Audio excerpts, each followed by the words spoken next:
Mais avant de commencer, s'il vous plaît, n'oubliez pas de vous abonner et activer la cloche de notification pour ne pas manquer nos prochaines publications.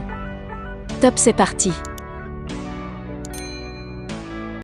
Bonjour chers compatriotes congolais, ou bonsoir, cela dépend de l'heure qu'il fait là où vous êtes.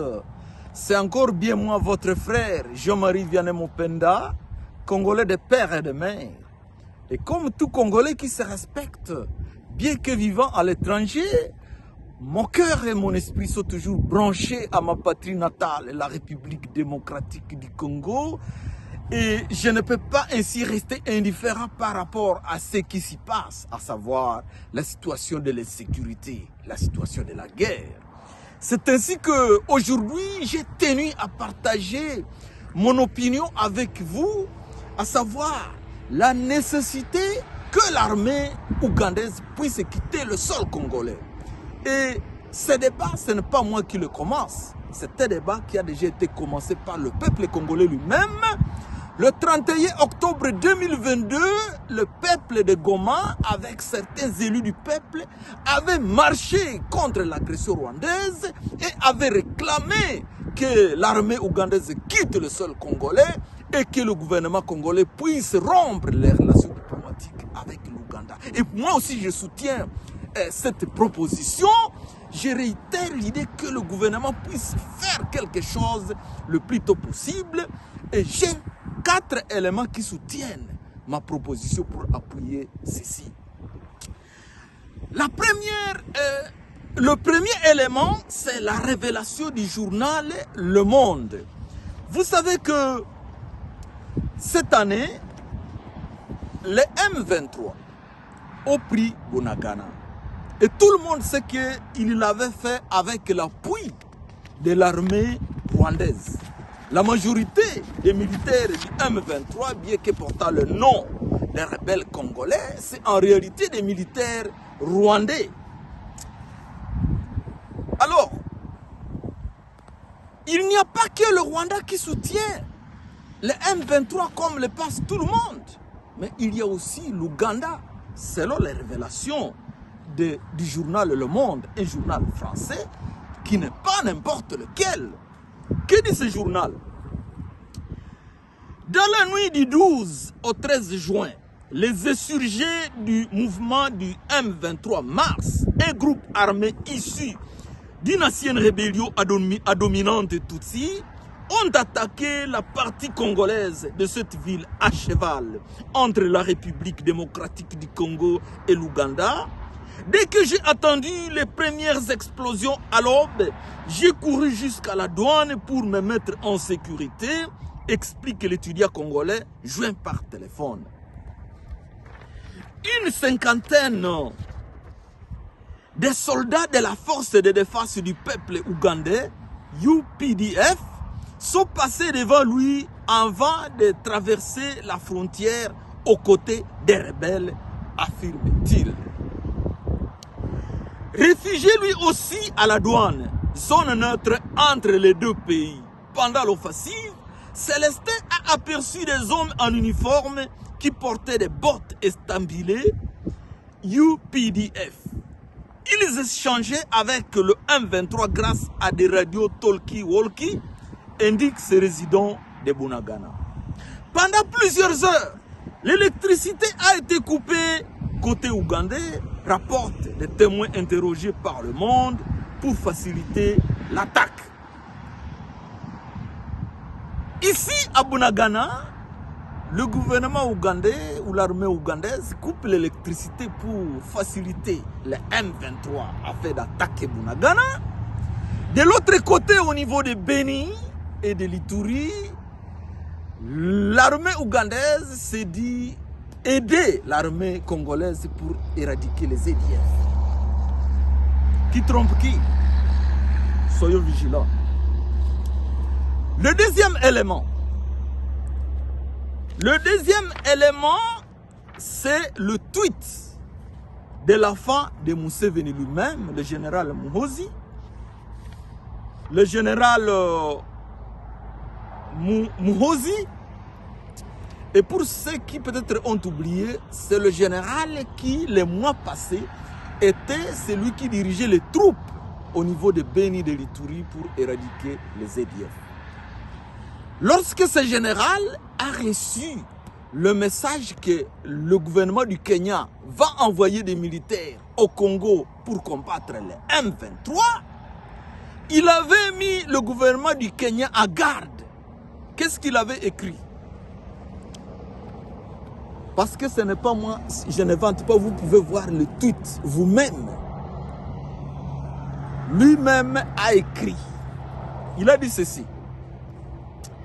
Il dit, as for M23, I think it is very, very dangerous for anybody to fight those brothers of ours.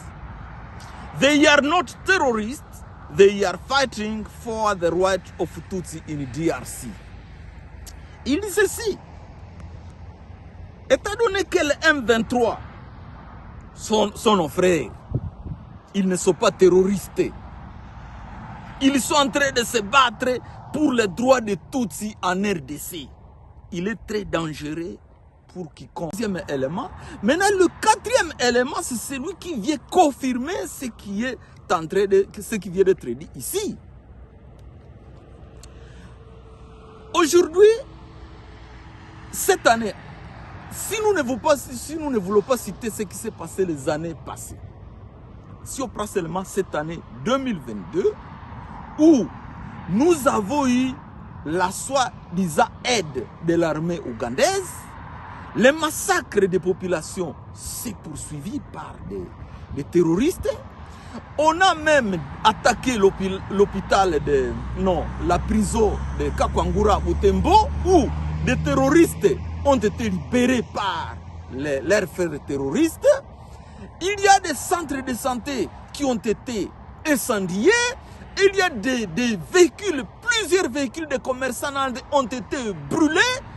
Et tout ça, ça ne fait que confirmer la volonté de l'ancien président de la RDC, Joseph Kabila, la volonté de leurs amis pour maltraiter, exterminer le peuple nandais. Et même ceux qui ne seront pas morts, il faut qu'ils soient extrêmement pauvres. Voilà les 4 éléments qui démontrent que l'Ouganda ne peut pas réellement nous aider. Réfléchissons maintenant. L'Ouganda aide le M23 et ici derrière, ils se disent qu'ils vont nous aider à éradiquer les ADF.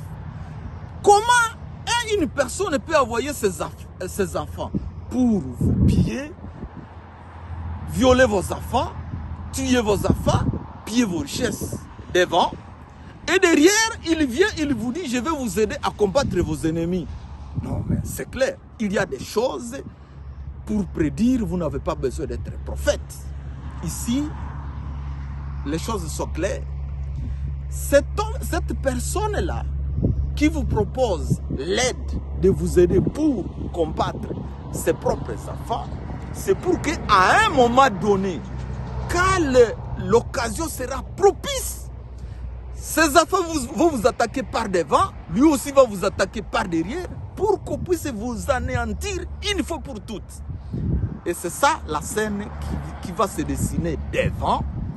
Si aujourd'hui on ne demande pas à l'armée ougandaise de partir le plus tôt possible. Et même si cette armée partait, s'il vous plaît, il faut bien contrôler là où ils sont passés pour s'assurer qu'ils n'ont pas laissé les autres ADF beaucoup plus armés. Deuxième élément que je voudrais souligner ici comme proposition, c'est que nous avons appris que le gouvernement a demandé à ce que le Rwanda ne puisse pas participer dans les forces de l'Afrique de l'Est qui vont venir aider le Congo à éradiquer l'insécurité. Mais nous tous, nous savons que le régime de Kigali et le régime de l'Ouganda, de Museveni, sont des régimes frères qui se sont toujours entraînés. Ils peuvent faire semblant de se battre ou de se quereller, mais en réalité, ils sont inséparables. Alors, qu'est-ce qui ne nous dit pas que actuellement les militaires ougandais qui sont sur le sol congolais n'englobe pas aussi les militaires rwandais qui, à un moment donné, ce sont eux qui vont se charger de massacrer ou de poursuivre les massacres des Congolais. Réfléchissons s'il vous plaît. Donc, il faut aussi insister que l'armée ougandaise ne puisse pas faire partie des forces des États de l'Afrique de l'Est. Troisième élément, on vient de recruter des milliers de Congolais qui sont en train de jurer qu'ils sont prêts à mourir pour leur pays. Et ça, c'est tout à fait normal. Mais quand les militaires du Kenya font leur prestation de serment, ils disent qu'ils sont prêts à mourir pour défendre leur pays, le Kenya. Même chose pour les militaires de n'importe quel autre pays, de l'Ouganda, du Rwanda ou de Burundi ou de partout ailleurs. Alors, ces gens ne peuvent pas venir. C'est pour cela que même les militaires des Nations Unies ont fait 20 ans. Ils sont incapables d'éradiquer les sécurités parce qu'ils ne sont pas prêts à mourir pour un pays qui n'est pas le leur. Alors, une des très bonnes solutions, demander à tous les militaires, que ce soit les militaires des États de l'Afrique de l'Est, que ce soit les militaires de la MONUSCO, dites-leur merci beaucoup. Maintenant, partez, vous nous avez déjà aidé suffisamment. Partez s'il vous plaît. Les Congolais vont prendre leur sécurité en main. Il n'y a que ça qui est la vraie solution. Que Dieu bénisse la République démocratique du Congo et que Dieu nous aide et surtout assiste les leaders congolais afin qu'ils aient le courage, la force, l'énergie et la sagesse et l'intelligence nécessaires pour libérer notre pays de la colonisation des autres pays. Et surtout, ils sont en train de se battre pour les droits de Tutsis en RDC. Il est très dangereux pour quiconque de les combattre. Alors, je vais ouvrir une petite parenthèse là. Moi, à l'école primaire, j'ai étudié avec des Tutsis et j'avais même des enseignants Tutsis. À l'école secondaire, j'ai étudié avec des Tutsis, j'avais des professeurs Tutsis. Et même l'infirmière de notre école, elle était Tutsi. Et nous vivions en harmonie. Je suis arrivé à l'université, même chose. On avait même des médecins Tutsis qui travaillaient à Kinshasa, qu'on respectait beaucoup. Je n'ai jamais vu que les Congolais avaient plus de droits que les Tutsis. Et là, je ne comprends absolument rien de ce que Muhoozi est en train de raconter ici. Ce message ici est un message qui, au lieu d'aider les Tutsis à vivre en harmonie avec les autres peuples congolais, comme nous avions vécu même à l'époque de Mobutu, c'est plutôt un discours qui divise les gens, qui amène l'animosité entre les gens. Et aujourd'hui, les M23, ils ont massacré déjà à Kishiché. Même des petits-enfants ont été égorgés. Tout ça parce que les M23 sont en train de lutter pour les droits des Tutsis en République démocratique du Congo. Non, je dis non. Ici, je profite de l'occasion pour dire à nos frères Tutsis qui aiment la paix et qui aiment la justice de dénoncer les déclarations de Muhoozi, mais aussi de dénoncer le Rwanda qui est en train d'armer les M23 et de condamner l'agression rwandaise. Parce que, rien à faire, nous sommes tous des êtres humains, nous sommes appelés à vivre dans le climat de justice, de paix et d'harmonie, peut-être pour des siècles, même des siècles. Nous sommes condamnés à vivre ensemble. Je ferme la parenthèse. Maintenant, l'élément qui suit, l'élément suivant, c'est une révélation de l'ONG qu'on appelle Jewish World Watch, c'est-à-dire une observation du monde de la communauté juive. Et cette ONG s'est posé des questions par rapport à ce qui se passe à Bénin. Chaque jour, on massacre les gens à Bénin. Mais qui est derrière ces massacres? Et ils ont écrit un article. Cet article est écrit en anglais. C'est intitulé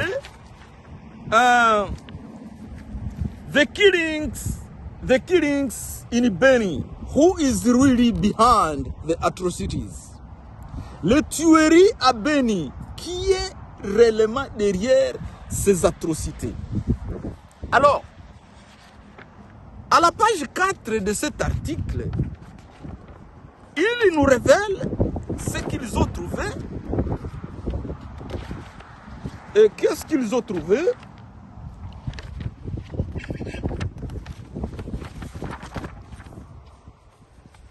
Je vais lire ça en anglais parce que je ne veux rien inventer. Ce n'est pas moi qui le dis, ce sont eux qui le disent. C'est une organisation qui se respecte. Ils ne peuvent pas écrire n'importe quoi pour se donner plaisir. Ils ont dit ceci.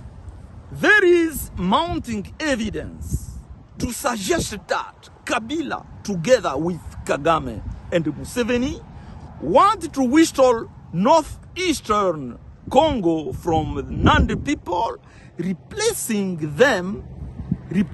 these communities with Rwandan in order to control important trading routes and steal the resources of the plentiful Beni region. Il dit ceci, il y a un nombre non négligeant, un nombre suffisant de preuves que Kabila, assemblé avec Kagame et Museveni, veulent chasser le peuple nandais de la région du nord-est du Congo en les remplaçant par le peuple rwandais, dans le but de contrôler les routes et piller les ressources de la région riche de Beni.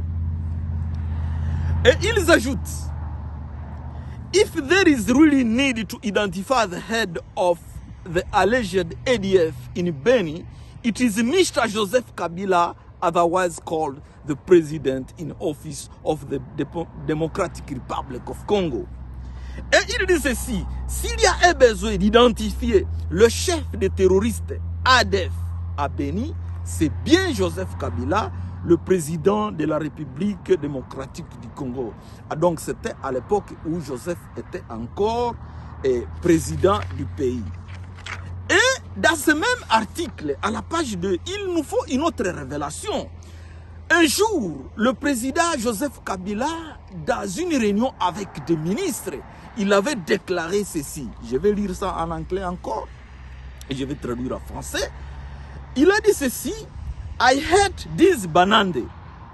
They think they are the strongest because of their trade. I am able to make them poor.